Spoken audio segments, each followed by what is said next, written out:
My name's Alex. I'm 33 years old, and for the most part, I try to keep my life pretty low drama. I like calm mornings, my woodworking hobby in the garage, and a good cup of black coffee with the window cracked open. I live about an hour outside the city in a modest but well-kept home I bought 5 years ago after a particularly grueling contract I landed with a tech firm. Nothing flashy, just something I could call mine. Which is funny, now that I think about it, because apparently in my family, the word mine doesn't mean what I thought it did. Growing up, I was always the quiet one in the family. Not passive, just observant. My older brother, Darren, was the golden child. Loud, charming, captain of his high school football team. The kind of guy who could borrow your car, bring it back with an empty tank and a dented fender, and somehow make you feel like the jerk for mentioning it. Our parents adored him. Mom would light up when he walked in the room.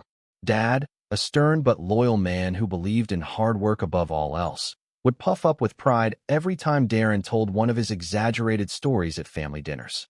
And me? I was the one clearing plates, refilling glasses, staying out of the spotlight. That's not to say I had a bad childhood. It just meant I learned early that peace came from not rocking the boat. I studied hard, kept to myself, and when I got a scholarship to college, I packed my bags and never really looked back. Darren, meanwhile, stayed close to home. Got into real estate, sort of. Technically, he flipped houses, but it was more like he conned people into investing in his projects, promised big returns, and when things fell through, he'd cry about bad luck and disappear until the heat cooled off. And yet, despite the repeated failures, our parents continued to bail him out. He's trying, Mom would say. He's just got a different path, Dad would add, conveniently forgetting that Darren's path had run through about a dozen investors' wallets. After Dad passed away 3 years ago, I thought maybe things would change. Maybe without Dad's blind loyalty, the scales would finally balance a little. But grief does strange things to families. Mom leaned even harder into defending Darren, and with Dad gone, Darren seemed to think he had inherited not just the house, but the authority. The unspoken family throne. I didn't argue. I just stayed out of it. Sent flowers for birthdays, showed up for major holidays, and otherwise lived my own life. That is, until last fall. It started with a text message, just 3 lines, but the entitlement practically screamed through the screen. You owe it to the family to help. House needs renovating. $68,000. Time you stepped up like Dad did. I blinked at the number. $68,000. Not could you help, or would you be willing to chip in? Just you owe it. Like I was some sort of dormant ATM that finally needed to cough up my overdue fees. And what really got me was the way he worded it. Owe it to the family. As if I hadn't been paying for everything on my own since I was 19. As if I hadn't taken care of Mom's hospital bills when she slipped and fractured her hip last year without telling anyone. As if he had been the one working 60-hour weeks while I scrimped and saved and gave up every vacation for 5 years to get my house. I stared at the screen, trying to decide how to respond. My thumb hovered over the keyboard for a while before I finally replied. I'm not Dad. Simple. Clear. Not rude. Just a boundary. The response came an hour later, but instead of a text, it was a voice note. Darren's voice, cocky and just slightly slurred, the way it always sounded after a couple drinks. Then don't bother showing up for Thanksgiving. I sat there for a few seconds, listening to it again. And again, that smug tone, that casual threat. It wasn't the words that hit me hardest, it was the assumption behind them. That my presence at Thanksgiving was something I should beg for. That the holiday wasn't about family, but about his control over who counted as family. That if I didn't cough up nearly 70 grand for his house, I was suddenly the outsider. And what really drove it home? Nobody else texted me. Not Mom. Not our cousin Jenny, who always tried to play peacemaker. Not even our Uncle Ray, who usually replied to group chats with nothing but thumbs-up emojis. Silence. As if Darren had spoken for everyone. I didn't respond. I didn't argue. I just stayed quiet. Thanksgiving morning came, and I spent it in my own kitchen, cooking a small meal for one. Turkey breast, mashed potatoes, green beans. A pie I didn't even slice until the next day. There was a part of me that felt the familiar ache, missing the old holidays, the noise, the clatter of dishes, the cousins playing cards at the kitchen table. But a bigger part of me felt something else. Not sadness. Not exactly anger either. Clarity. And that clarity hit full force around 4 p.m. when I opened my phone and saw Darren's latest post. A glossy shot of him and Mom standing in front of his newly renovated house. He was holding a wine glass. She was mid-laugh, and the caption read, "Grateful for what matters most." I should have closed the app. Should have let it slide. But my eyes drifted to something in the photo. The deck. That deck. The one I built with Dad 12 years ago on one of the only weekends Darren actually showed up to help, and left halfway through because he had a thing. The one I had quietly purchased from Dad before he passed, when the property line was adjusted and the deck technically crossed into our adjacent land. Darren had wanted to bulldoze it last year for some hot tub plan that never materialized. I stopped him with paperwork. He'd been furious, and now he was posing on it, toasting from it. That's when the idea started forming. Quiet at first, just a whisper, but growing stronger.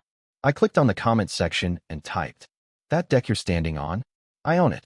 And the locks already changed. Then I closed the app, took a long sip of wine, and waited. And that's when everything started to unravel. I didn't expect the comment to do much. Maybe a snarky reply. Maybe Darren would delete it out of embarrassment. But what I didn't account for, what I should have known, was that Darren didn't take embarrassment lightly. Not when it was public. Not when it came from me. And definitely not when it hinted that he didn't own every square inch of the castle he was trying to flex in front of. The first response came 5 minutes later. A reply to my comment. "Real classy, Alex. This is why no one wants you around." Then a flurry of laughing emojis from some of Darren's buddies. Guys I hadn't seen since high school who still referred to women as chicks and thought fantasy football was a personality. I didn't reply. Didn't need to. I just sat back and watched as my phone buzzed again. This time, a group chat I hadn't muted yet. Family Core, it was called. Darren had named it years ago. In it were Mom, me, Darren, and our 2 cousins, Jenny and Troy. "Darren, can we all just take a moment to appreciate how Alex decided to ruin a perfectly nice family post with his bitterness?" Jenny replied a few minutes later, cautious as ever. "I think it just caught people off guard, that's all." "Darren, no one asked him to pay anything. I asked if he wanted to contribute, like Dad used to. Guess that was too much." I stared at the screen. That rewrite of history? That sly shift from "you owe it" to "do you want to?" Classic Darren. I didn't respond in the group chat either. Not yet. Instead, I spent the next few days in a weird headspace. Not angry exactly. Just tired. Tired of the script. Darren makes a mess. Everyone walks on eggshells. I'm told to be the bigger person. And somehow, I always end up swallowing the insult to keep the peace. But that peace was starting to feel more like rot. 2 days after Thanksgiving, I got a call from Mom. I almost didn't answer, but I figured maybe she wanted to talk things out. Maybe she'd seen through Darren's nonsense and wanted to make things right. Nope. She started in soft. Friendly, even. "Hi, sweetheart. Hope you had a nice little Thanksgiving." Little. I ignored the jab and just said. It was quiet. Then she got to the point. "So, Darren told me about the comment you made on his post." I said nothing. "He's really hurt, Alex. You embarrassed him in front of everyone." "I didn't know he was capable of embarrassment," I said flatly. She sighed like I was being difficult. "This isn't like you. You've always been the reasonable one, the mature one." And there it was. The same language she'd always used to gently nudge me back into compliance. The mature one. The one who could take the hits and smile. "I didn't say anything," she continued. "I just think, maybe you could apologize. You know how Darren gets. He takes things personally. And you do own the deck. But, do we really need to make things so complicated?" I couldn't help myself. I laughed. Not loudly. Just a short, disbelieving exhale. "Mom, he sent me a $68,000 invoice and told me I owe it to the family. Then he told me not to show up for Thanksgiving. But I'm the one making things complicated." She went quiet for a moment, then said, "I know your father would have helped." And that's when something snapped. My voice dropped lower. Steadier. "Yeah?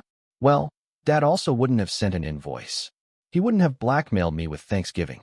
And he wouldn't have used the phrase, 'owe it to the family,' like it was a mafia movie. So don't bring him into this." Her voice turned sharp. "That's uncalled for." "No. What's uncalled for is pretending Darren didn't demand money and throw a tantrum when he didn't get it.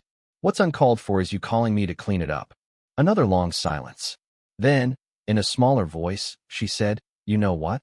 Maybe it's better if we all take some space." And she hung up. I sat there with the dial tone buzzing in my ear and thought, that was new. I'd expected guilt. Maybe even tears. But space? That was different. That felt deliberate. The following week, I didn't hear a word. No texts. No calls. I figured maybe things were cooling down. But then I got the envelope. No return address. Just my name, written in my brother's unmistakably sloppy handwriting. Inside was a printout of a revised invoice, now formatted like a professional contract. At the top, shared family home renovation contribution agreement. Below that, a list of suggested contributions from each relative. $68,000 for me, $5,000 for Jenny, $2,000 from Troy, and nothing for Darren, of course, because he was managing the project. At the bottom was a line for my signature. I laughed out loud this time. It wasn't even disbelief anymore. It was surreal, like watching a bad parody of a family drama, except this was my actual life. That same day, I got a voicemail from Jenny. Hey, I just wanted to say I got one of those letters too. I'm guessing you did? This is getting weird. Call me. I did. We talked for over an hour. Jenny was always the only one in the family who saw things clearly, even if she didn't always say it aloud. But this time, she was angry. Not just at Darren, but at how Mom was backing him. She said Troy had called her the night before asking if he was legally obligated to pay. He's not, obviously. And that's when Jenny told me something that made my stomach turn. Darren told me he's planning to take out a new loan against the house, she said. Said he's expecting some family contributions to secure it. I think he's trying to use these signed letters as proof of income. I blinked. Wait, the house is in his name now. She hesitated. No. Well, part of it is. He convinced Mom to co-sign on a deed transfer after your dad passed. Said it would help with taxes or something. She signed without telling anyone. I only found out because he accidentally sent me the wrong attachment last month. It felt like the floor dropped out from under me. I always knew Darren was manipulative, but this was new territory. Legal territory.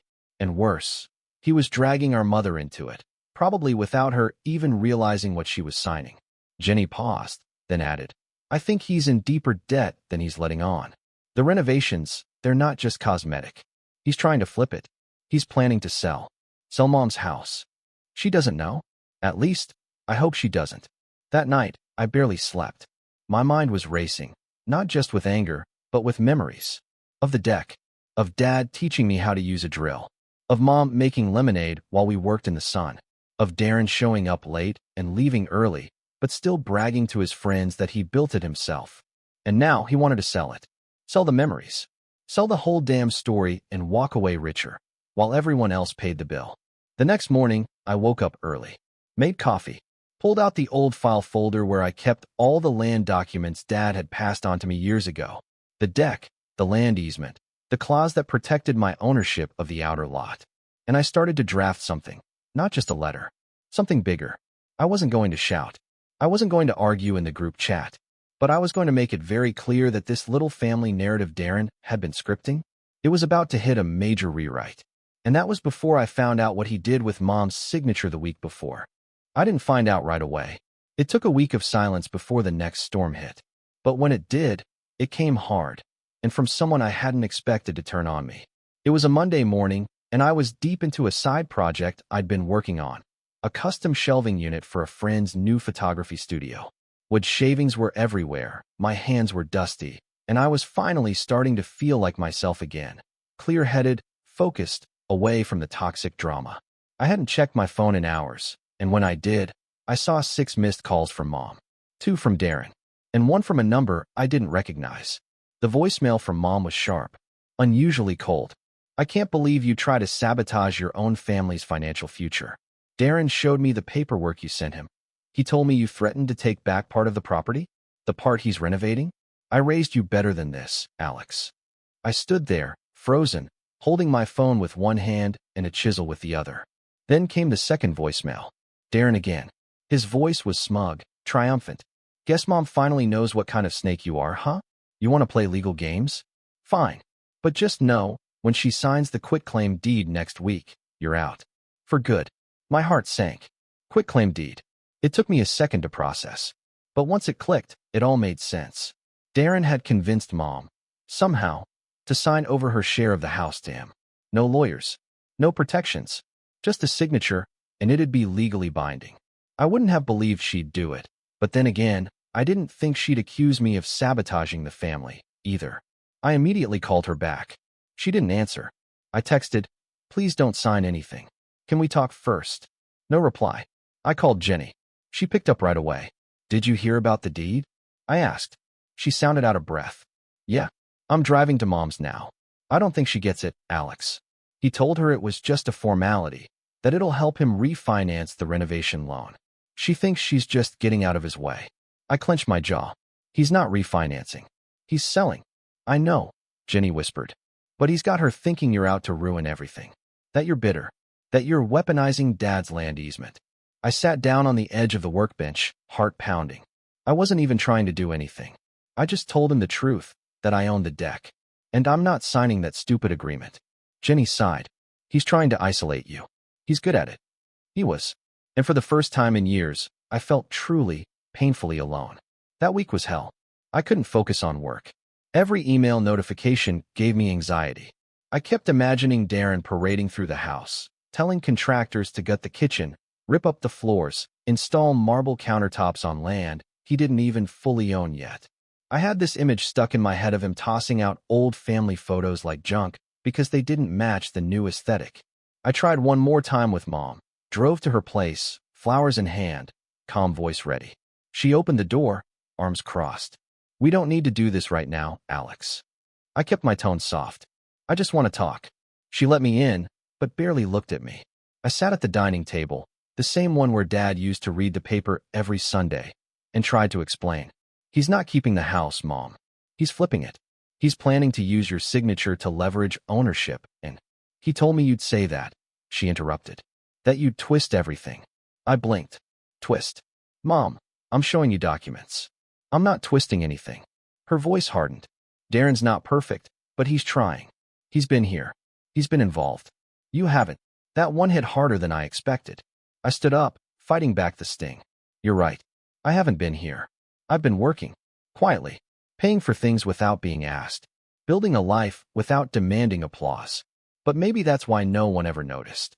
She didn't respond, just looked out the window. I left the flowers on the table and walked out. That was the lowest I've felt in a long time. Worse than when Dad passed. Worse than when I first found out Darren was scheming again. It wasn't just betrayal. It was being erased. Like everything I'd done quietly, patiently, responsibly. All of it was invisible. And suddenly, Darren's fantasy version of me was the truth everyone wanted to believe. That night, I shut off my phone. Didn't eat. Didn't sleep. Just sat in the dark, wondering how I'd become the villain in my own family. But something shifted the next morning. I woke up, showered, and pulled open the drawer where I kept all the old documents from Dad. There were letters in there. Receipts. Maps. Notes written in Dad's blocky, steady handwriting. One of them caught my eye. Just a short note on yellowing paper, folded in half. "To Alex, for when I'm not around to explain it myself." My hands trembled as I unfolded it. It was written years ago. Short and to the point. "I gave you the outer parcel and deck rights for a reason. Not just because you helped build it, but because I know you won't let it be exploited. I trust you to protect what matters. Not just the land, but the memory." That was it. That's all it took. I stared at the note for a long time, then got up and grabbed my laptop. I spent the next 2 days digging, researching, quietly, carefully. I called a property attorney I'd worked with on a small contract years ago, explained the situation, sent over the land easement and deck ownership paperwork. He called back the next morning. "Legally, he can't do anything to that section of land without your written consent. If he tries to include it in a sale, that's a misrepresentation. He'd be liable." "What if he already filed permits?" I asked. "Then we flag it. Challenge it. Force a halt." I exhaled slowly. "And the house deed? If she signs that quitclaim, she's transferring her ownership rights. He can do what he wants after that. But depending on how the deed is structured, we might be able to contest the valuation, especially if there's evidence she was misled." I thanked him and hung up. Then I got to work. I started drafting a formal cease and desist letter, not from me, but through the attorney. It would notify Darren and any future buyer that the deck and surrounding land were separate, not to be included in any title or renovation scope. I attached a copy of Dad's easement, the original parcel agreement, and the local zoning law that backed it up. Then I had the letter notarized, mailed, and emailed to Darren, the county property office, and the contractor he was working with. whose email I got from Jenny, who finally agreed to step out of the shadows. The contractor called me directly the next day. "Hey, I just wanted to double check. Your name is on this easement?" "Yes. And you're not authorizing the deck to be altered, removed, or repurposed in any way?" "Nope." Long pause. "Okay, that changes things." By the end of the week, Darren's contractor had backed out. Quietly. No social media post. No grand announcement. Just a one-line email to Darren saying they were withdrawing from the project due to unforeseen legal complications. And then the permit office contacted Darren. Apparently, someone, me, had submitted a formal inquiry about a permit being issued on land that wasn't legally part of the main parcel. That triggered a review. A slow one. Bureaucracy at its finest. And suddenly, Darren's big renovation? Dead in the water. But the fall wasn't over yet. Because a few days later, Jenny sent me a screenshot. It was a Craigslist listing. No photo, just a vague description. Charming family home, recently updated, great neighborhood, perfect for first-time buyers. Asking price? A laughably high number. Seller? Darren's LLC. I scrolled down and saw something else. A line in the description that said, "Spacious backyard deck, perfect for hosting." I laughed, but not in a funny way, because Darren was still trying to sell my property. And now? Now it was time to rise. It's funny how once you stop asking for a seat at the table, you realize how much power you actually have when you start building your own. By the time I saw the Craigslist listing for Darren's recently updated family home, I wasn't even surprised. He had a pattern, and it was always the same. Inflate, spin, deny, and bail. But this time, I wasn't the one scrambling to keep the peace. I wasn't even mad. I was calculating, focused, and honestly, I was calm, calmer than I'd been in weeks. The listing proved something important. Darren was in deeper than anyone realized. He was already trying to offload the house, probably to get ahead of whatever debt storm was brewing behind the scenes. And he still thought I'd stay quiet, that I'd roll over the way I always had. He didn't know I'd already lawyered up. The contractor dropping out had stalled his renovations. The permit freeze made selling tricky. But it wasn't enough. Darren was slippery. He could still spin it. He could still find some buyer desperate enough to ignore the red flags, especially if the listing didn't mention the pending legal disputes. So I had to be smarter, sharper. I had to set a trap, one he'd walk into willingly. And I knew exactly where to start. The buyer. Craigslist was too vague. But I knew Darren. He didn't rely on one method. He was probably fishing for buyers across platforms. So I started looking. Facebook Marketplace, Zillow, local FSBO groups. And after 2 hours of scrolling and filtering, I found it. Same house. Same description. This time with photos.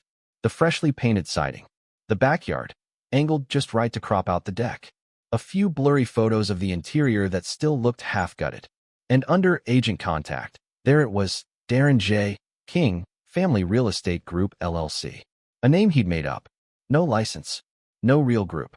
Just him and an email address I recognized from when he borrowed my Netflix login 3 years ago and never gave it back. Perfect.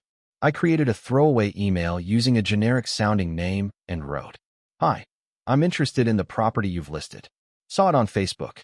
Looks great. Would love to schedule a walkthrough and learn more about the renovations." He replied within 10 minutes. Typical Darren.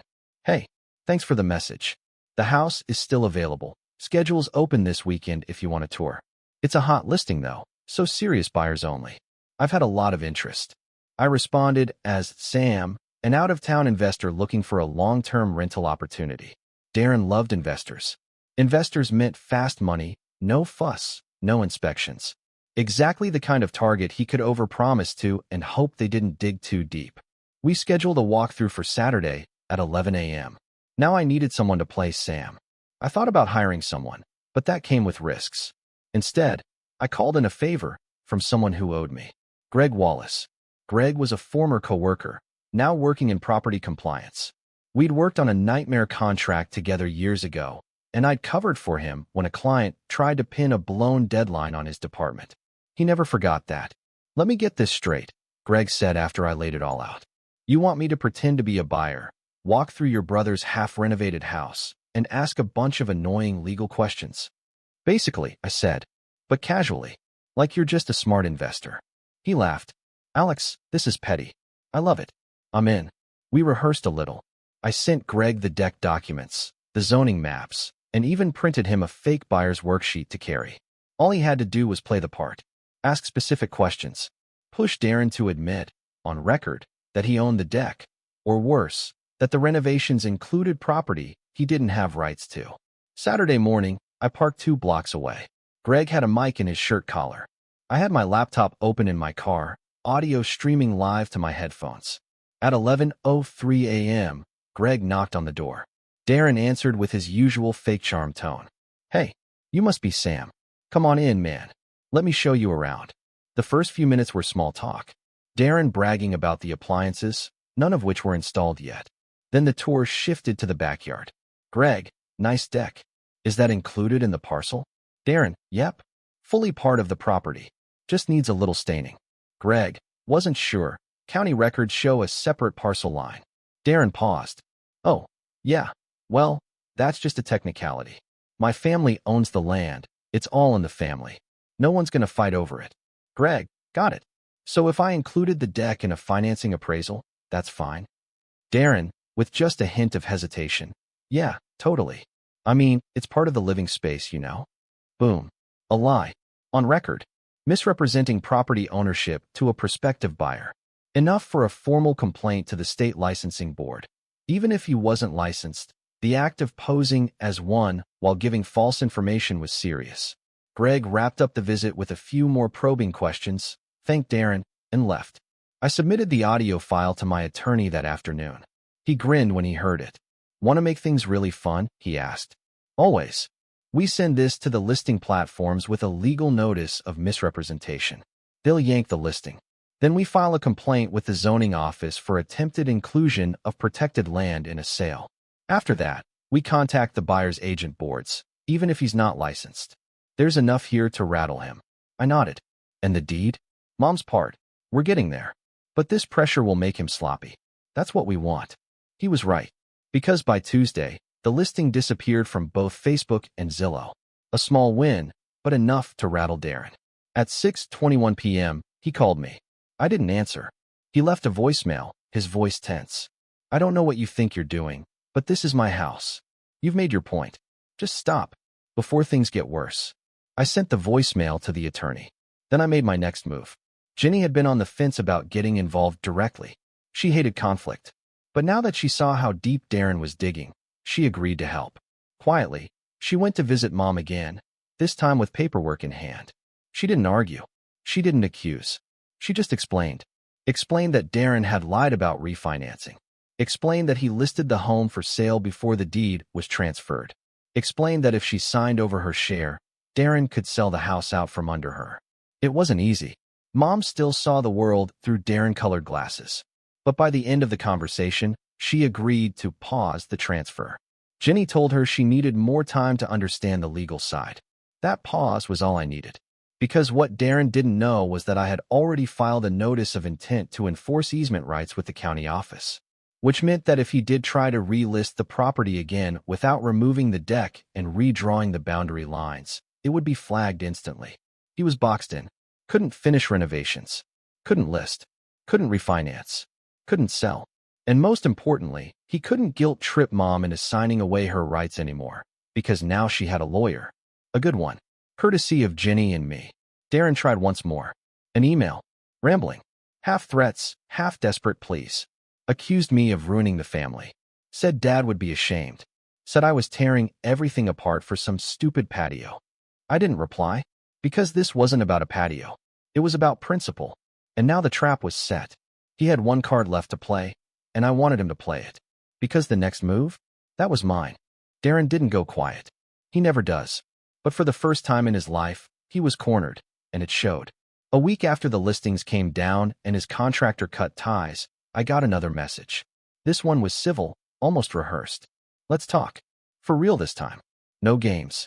Just two brothers figuring this out." I didn't respond, because there was nothing left to figure out. He just didn't know it yet. Behind the scenes, everything was already in motion. The notice of easement enforcement had forced the permit office to halt all pending applications involving the deck and the adjacent land. Even if Darren had tried to bribe his way through, The zoning officer overseeing the district was meticulous and by the book.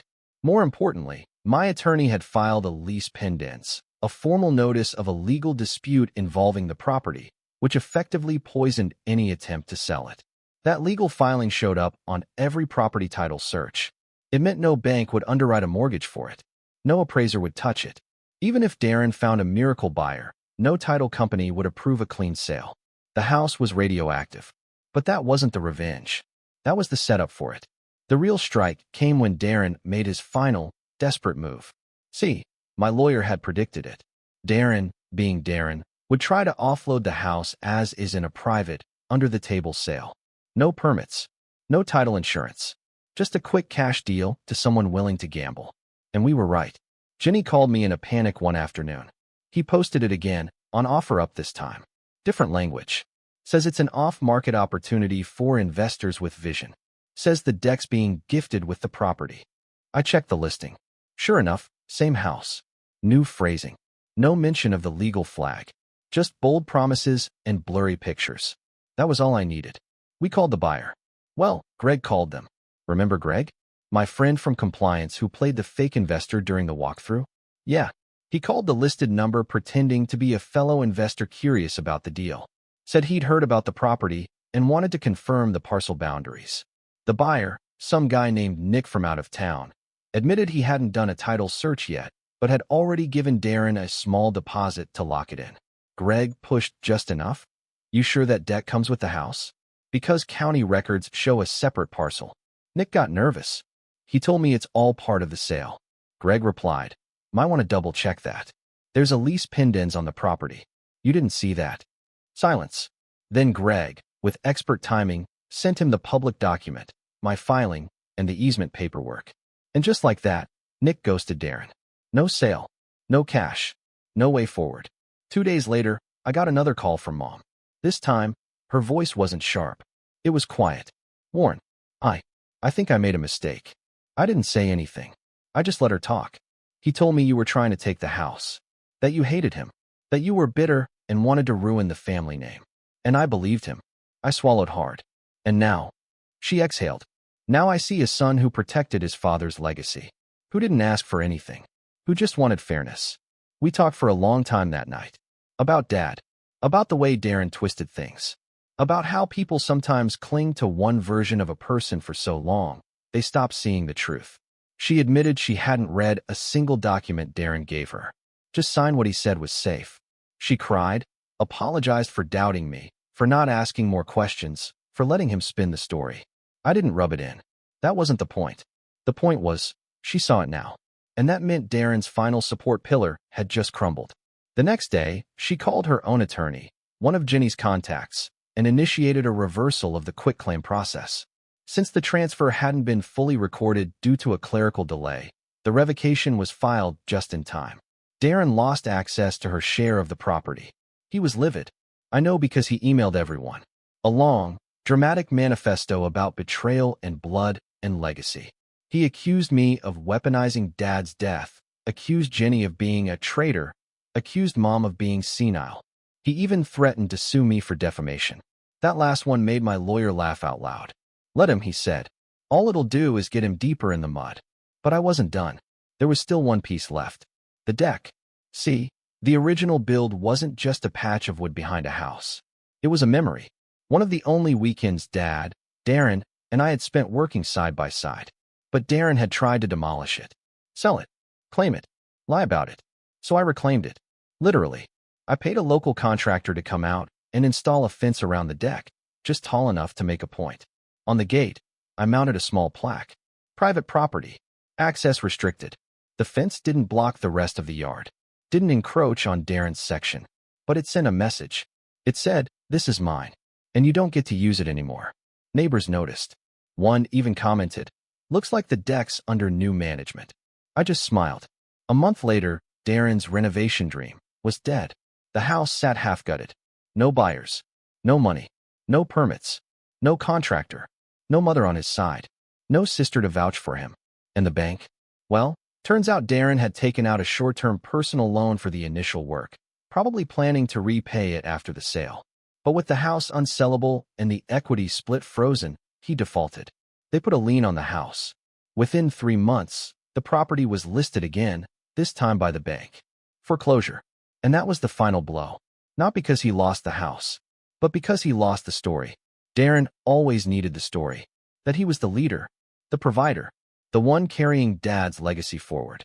But in the end, all he carried was debt and empty promises. I drove by once after the bank repossessed it. The place looked haunted. Boarded windows. Overgrown lawn. The deck still standing, untouched, just behind the fence. A week later, the fence came down. Not because I gave up, but because I didn't need it anymore. The point had been made. The legacy had been protected. And the memory? It was safe, where it always belonged. With me. I left a final note on the kitchen counter the day they started auctioning off the interior fixtures. Just a simple one. You always said I never stepped up. Turns out I did. You just never noticed.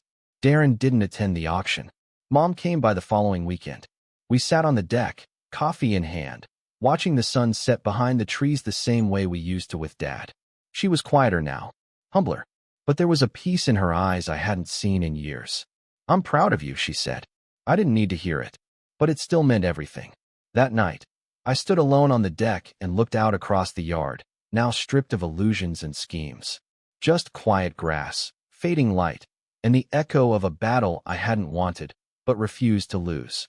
Because sometimes, standing your ground doesn't look like shouting or slamming doors. Sometimes, it looks like a fence. Sometimes, it looks like silence. And sometimes, it looks like winning.